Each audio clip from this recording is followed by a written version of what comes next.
Now, Scheffler's win was the second largest 54-hole deficit overcome in his professional career. That final round 62 was the lowest round Scheffler has shot this year among the 67 rounds he's played on the PGA Tour and now the Olympics. Okay, let's bring the guys in the conversation now, starting with Bob. Bob, Scottie Scheffler, yes, he does it again. What stood out the most to you last week?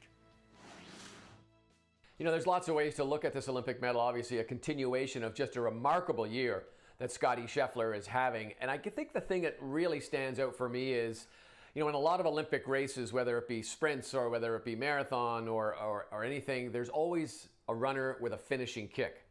And I really think that's what Scottie Scheffler showed on Sunday on his final round.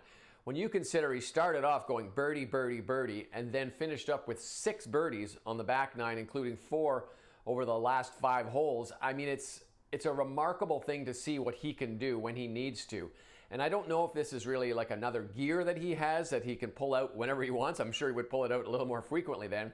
But he seems to be able to do this at the right time.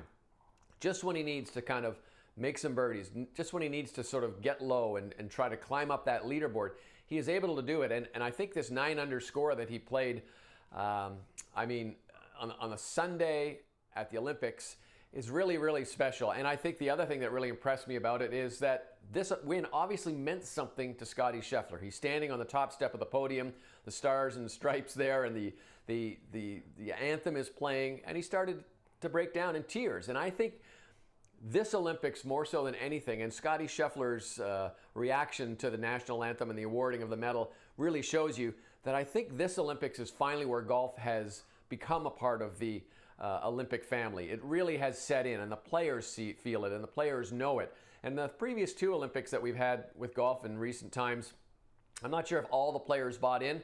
I don't think that'll ever be the case anymore as we go forward with more Olympics, and of course in 2028 at Riviera. Certainly so impressive to see, Mark, for you. We've seen Scottie Scheffler win in pretty much every way possible, every condition possible this season, too. What impressed you the most about Scheffler at the Olympics? Well, you know, again, the emotion that Bob alluded to, and we'll get to that a little bit deeper later on in the show. But to Bob's suggestion that he has this extra gear when he wants it, when he needs it, I think it really starts for me, Adam, when he sees a couple of golf balls go in the hole, when he sees the front of the cup open up and he realizes that it's not going to be one of those days. It's not going to be the days that we saw on the greens at the Open Championship where the hole just basically evaporates on him for 4 days when he was one of truly the worst putters in the entire field. We get the opposite of that. You always know he's elite ball striker. You always know if it comes down to ball striking that, you know, you're not going to be able to hang with Scottie Scheffler. But I think that extra gear comes into play, thus the 29 coming home to win a gold medal, is when he sees the hole open up and he starts to believe that, okay, my good strokes are going to be rewarded. That, I think, gives him that extra push, that extra bit of confidence to really hit that extra gear. I mean, to me, there was never a conversation about Player of the Year. I thought that was a conversation and a narrative started by people who put way too much into majors and disregard the rest of the tour. And I also thought it was a narrative started for people looking to fill time on talk shows. I understand it. 6 wins, a gold medal now.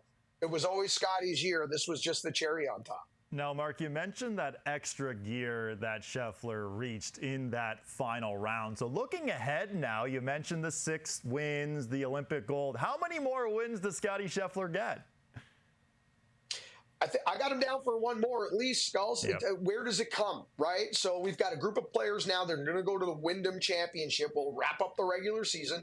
Then we'll head to Memphis, then Colorado, then Atlanta. Now only 3 playoff events, as most of our viewers know. No longer 4 playoff events. Been a couple of years now with the 3.